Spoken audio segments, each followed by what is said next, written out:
Assalamu alaikum. Our chapter number 4 and lecture number 6 is about absolute potential energy.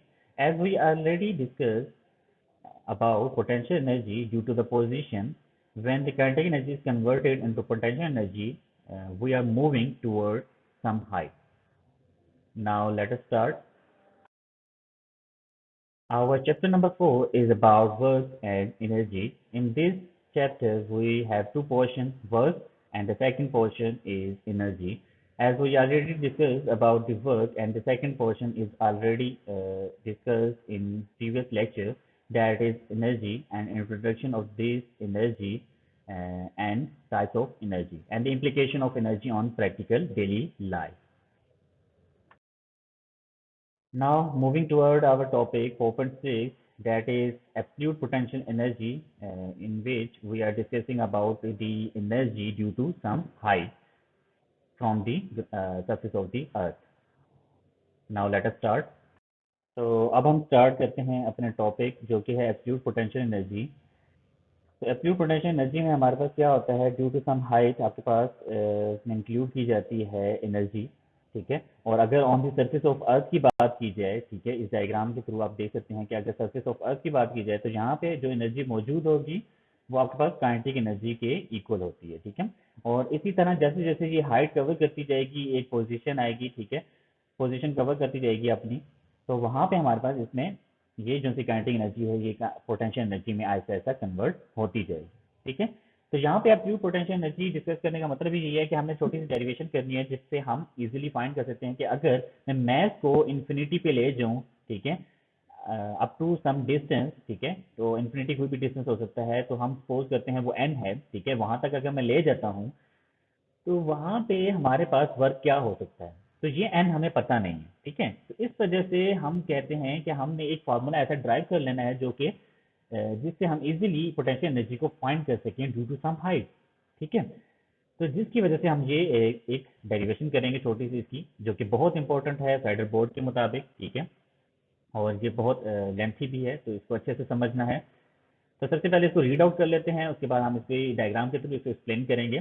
The amount of work done in moving a body at a certain point in a gravitational field to a position of zero potential. तो अब हम क्या कहते हैं कि हमारे पास हम एक बॉडी पे वर्क करते हैं, ठीक है, एक on the surface of earth, तो उसको एक फील्ड में ले जाते हैं और फील्ड से बाहर अगर ले जाएं वहां पे इंफिनिटी पे, ठीक है, तब हमारे पास जीरो पोटेंशियल वहां पे जब एग्जिस्ट करेगा such that the body is never accelerated is called absolute potential energy. जहां पे बॉडी कहीं एक्सलरेट ना करे, ठीक है, तो वहां तक उस पोजीशन तक अगर हम ले जाते हैं इस बॉडी को, तो हमारे पास जो पोटेंशियल एनर्जी उस वक्त एग्जिस्ट कर रही होगी वो एब्सोल्यूट पोटेंशियल एनर्जी होगी, और उसका फार्मूला क्या होगा वो हमने इसी लेक्चर में डिराइव करना है। तो ये पूरी एक्सप्लेनेशन ये हम रीड आउट तो नहीं करेंगे, ऑब्वियस सी बात है, जस्ट आपको यहाँ पे कुछ चीज़ें मैं हाईलाइट कर दूंगा ताकि आपको समझ भी आती रहे।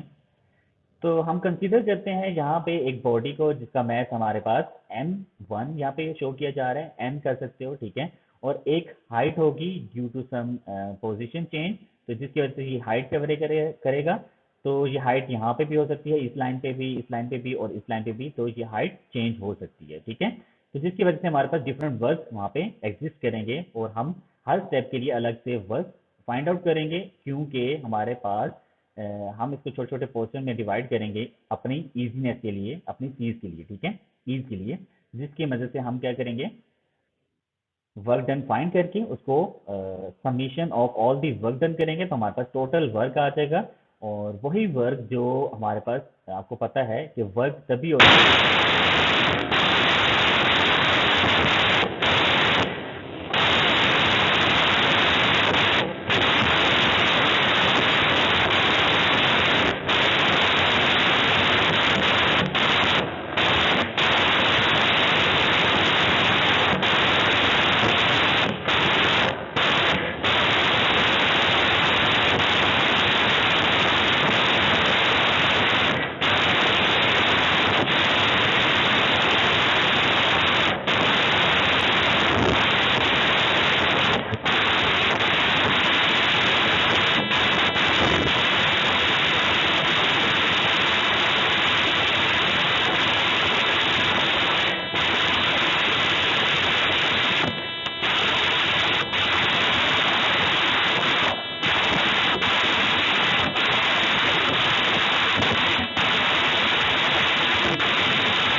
की बात करूँ और एवरेज की बात करूँ तो एवरेज क्या होता है हमारे पास?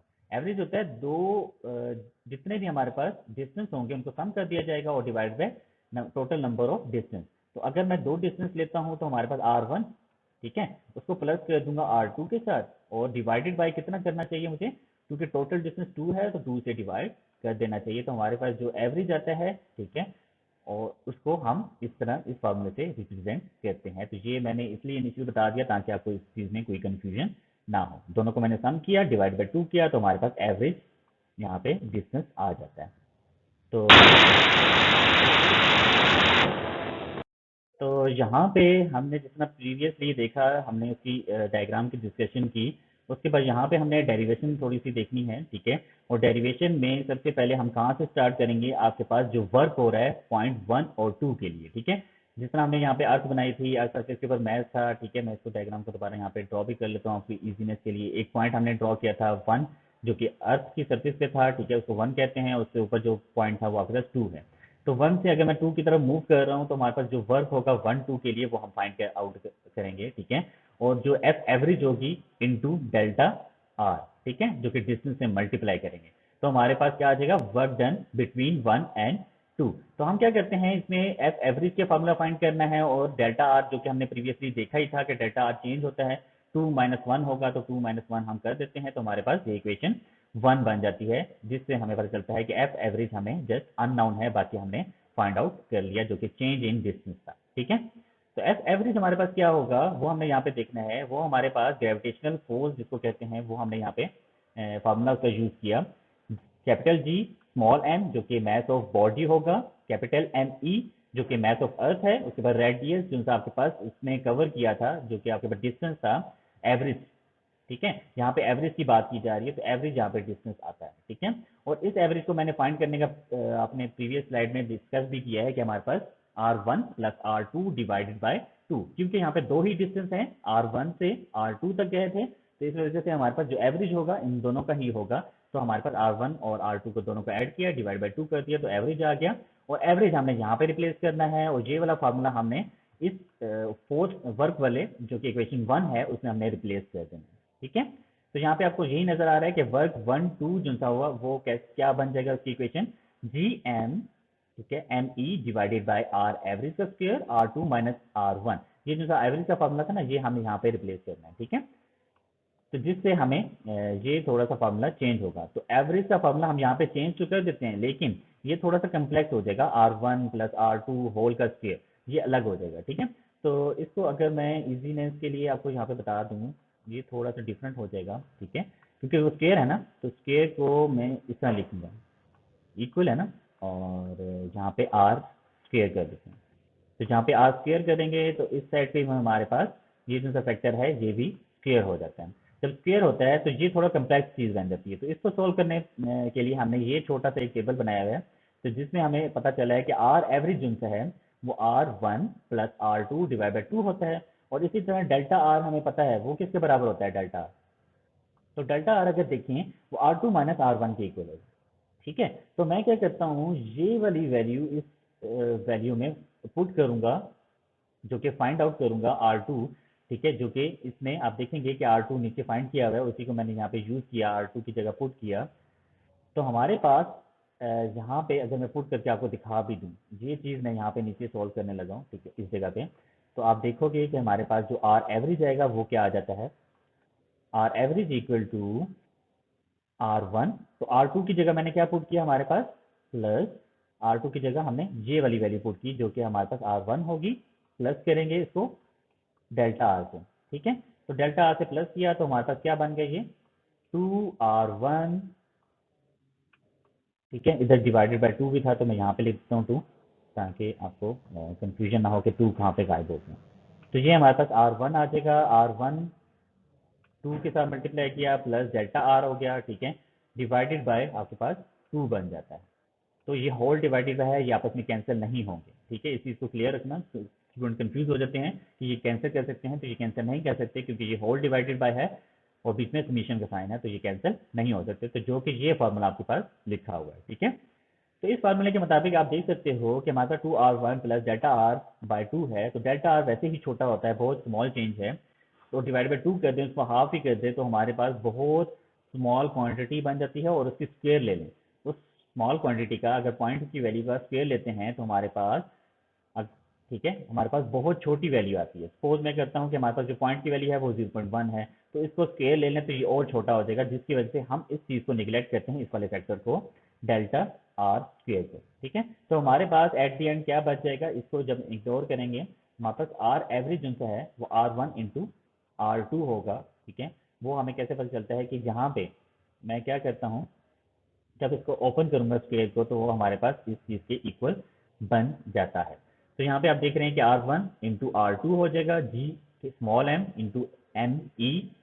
ठीक है, और यहाँ पे R2 माइनस R1, ये हमने वो वैल्यू पुट कर दी जो कि यहाँ से हमने ड्राइव की थी, और ये इतना इंपॉर्टेंट नहीं है, बस आपको ये चीज़ें पता होनी चाहिए जो कि मैंने यहाँ पे आपको एक्सप्लेन की है कि एवरेज क्या होता है, उसमें वैल्यू कैसे पुट की, उसके बाद स्क्वेयरिंग के बाद हमारे पास ये रिजल्ट आ जाता है। ठीक है, और इससे ज़्यादा करने के आपको कोई ज़रूरत नहीं है, इस वजह से कि आप जो पेपर है वो इतना लेंथी आप नहीं कर सकते, इतना टाइम भी नहीं होगा, तो इस वजह से ये चीज़ हम यहीं तक डिस्कस करेंगे। उसके बाद यहाँ पे आप देखेंगे कि हमारे पास जो वर्क है वो 1 2 के दरमियान में हमने फाइंड आउट कर लिया, और ये जो सा फैक्टर था, ठीक है, इसको मैं इनके नीचे अगर डिवाइड करूँ तो आप देख सकते हैं कि हमारे पास R2, अगर मैं डिवाइड करके आपको दिखा ही दूँ तो वो अच्छा हो जाएगा।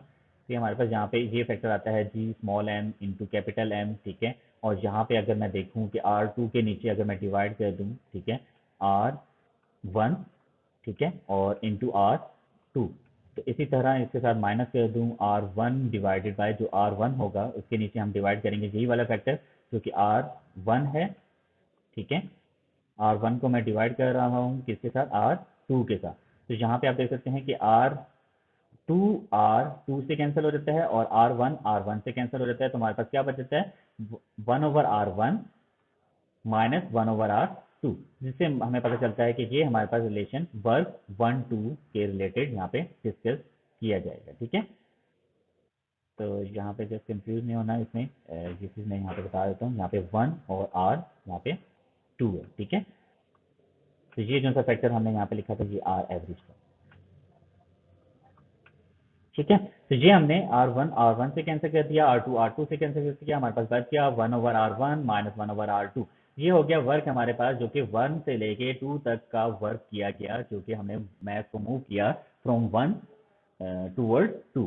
ठीक है, इसके बाद अगर डिस्कस करें इसी तरह ही हम सम हाइट हमारे पास जो चेंज हो जाती है, ठीक है, और बॉडी हमारे पास मूव करके 2 पोजीशन से 3 पोजीशन की तरफ पहुंच जाती है। ठीक है, तो वहाँ पे हम देखते हैं कि हमारे पास जो 2 है वो पॉइंट 3 की तरफ मूव कर रहा होता है। ठीक है, तो यहाँ पे आप देखेंगे कि हमारे पास जो फार्मूला है वो थोड़ा सा हम चेंज करेंगे, जहाँ पे हमने 1 लिखा हुआ था वहाँ पे हम क्या कर देंगे, 2 रिप्लेस कर देंगे, और जहाँ पे हमारे पास 2 लिखा हुआ था वहाँ पे हम 3 कर देंगे। वो क्यों करेंगे, इस वजह से कि हमारे पास हम मूव कर रहे हैं जो डिस्टेंस वो 2 से 3 की तरफ कर रहे हैं, तो जिससे हमें पता चलता है कि 2 से 3 की तरफ मूव करते हुए हमारे पास जो वर्क का फार्मूला आ जाता है वो हमारे पास capital G small M into capital M E जो कि मास ऑफ अर्थ है, इंटू 1/R2 माइनस 1/R3। ठीक है, क्योंकि हमने डिस्टेंस मूव किया 2 से 3 की तरफ। तो इसी तरह मूव ऑन करते हैं 3 से 4 की तरफ, और आगे मूव करेंगे हमारे पास 3 से 4 की तरफ, तो हमारे पास वही चेंजिंग आएगी, 3 आ जाएगा यहाँ पे और यहाँ पे 4 आ जाएगा। ठीक है, और ये कंटिन्यू हम रखते हैं इन 2 लाइन्स के लिए अप टू एन तक जाते हैं। तो एन के लिए अगर हम गए तो उससे पहले अगर बात की तो N-2 से लेके N-1 तक हम जाएंगे, उसके बाद हम जाएंगे N-1 से N तक, जो कि लास्ट पॉइंट हमारे पास N ही था क्योंकि हमने कंसीडर किया था, तो हमारे पास ये डिफरेंट फार्मूले यहाँ पे आ जाते हैं। तो एट दी एंड हमने क्या करना होता है, इन सबको सम करना होता है, इन सबको हम सम करेंगे तो हमारे पास क्या हो जाएगा, डेल्टा W1 माइनस एन तक हमने जाना था, तो वहाँ पे हम देखेंगे कि डेल्टा डेल्टा वर्क है 1 से 2 तक, उसके बाद 2 से 3 तक, उसके बाद हमारे पास आ जाता है 3 से 4 तक, और यहाँ से आगे तक हम मूव करते हैं तो हमारे पास अप टू सॉन N-2 से N-1 तक, और N-1 से लेके N तक जो कि लास्ट पॉइंट होता है, उन सब वर्क को हमने समीशन की फॉर्म में लिख दिया। ठीक है, इसमें आप देख सकते हैं कि इनकी वैल्यू हमने यहाँ पे पुट की, जी स्मॉल एम, ये सारा फैक्टर आपने देखा, यहाँ पे हमने इनकी वैल्यूज को पुट किया, अप टू सॉन ये चलता जाएगा, और हमारे पास अप टू एन तक यही चीज़ें हमने वही फॉर्मूले जो कि हमने ऊपर ड्राइव किए थे यहाँ पे, वो हम यहाँ तक पहुँच गए लास्ट इक्वेशन तक। ठीक है, तो जहाँ हमने लास्ट इक्वेशन देखी थी उसमें हमारे पास ये वाला फैक्टर सारा का सारा कॉमन था, जिसमें हम देखेंगे ये कॉमन ले लिया, बाकी हमारे पास 1/r1 -1/r2 plus 1/r2 -1/r3, ये अप टू सोन चलता जाएगा इस डायरेक्शन में, और यहाँ तक आप देख सकते हैं ये कंटिन्यू रहेगा। ठीक है, तो यहाँ पे आप देख सकते हो ये वाला जो R2 है ये इससे कैंसिल हो जाएगा, ये R3 से कैंसिल हो जाएगा, अप टू सोन ये आगे वाले से कैंसिल हो जाएगा।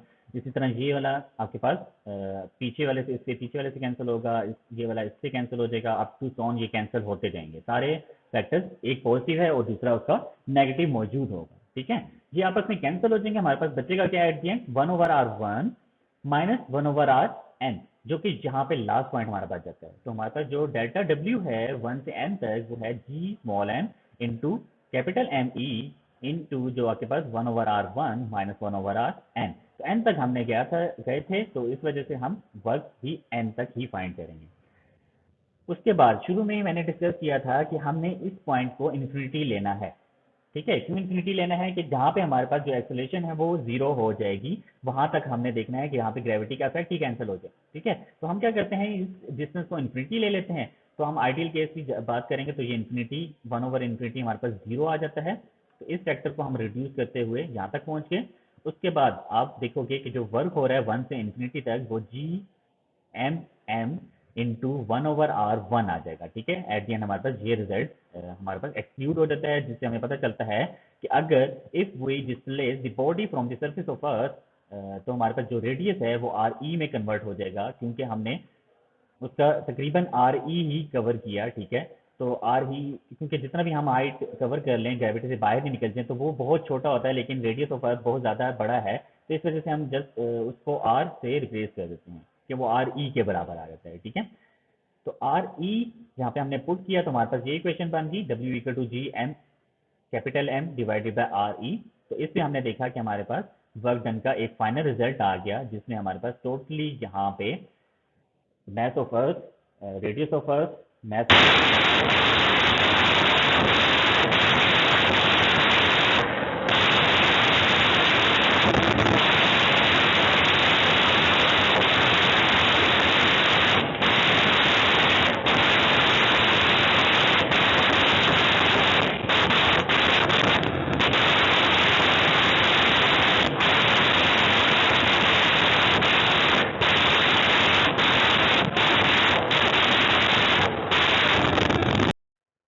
तो यहाँ पे हमने पोटेंशियल एनर्जी फाइंड आउट कर ली, उसकी डेरिवेशन देखी जो कि बहुत लेंथी थी। ठीक है, और आपको याद करने में भी अब आसानी होगी। ठीक है, इस वीडियो को बार बार लाजमी देखना आपने।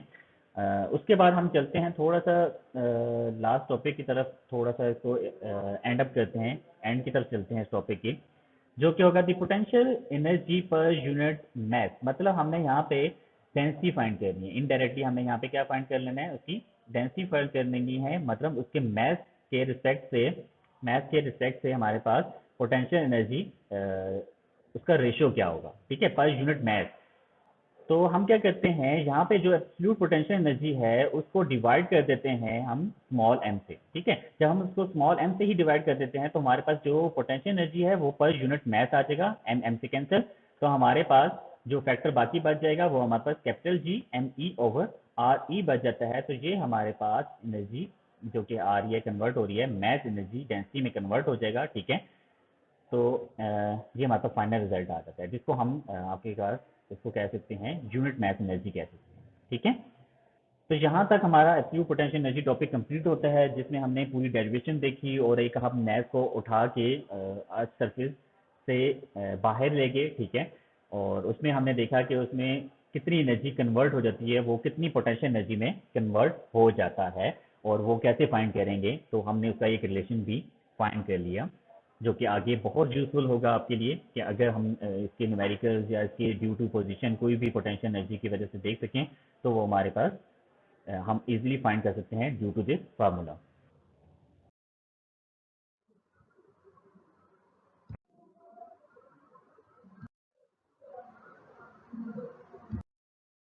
तो लेक्चर नंबर 6 हमारा यहीं तक था, जिसमें हमने एब्सोल्यूट पोटेंशियल एनर्जी देखी।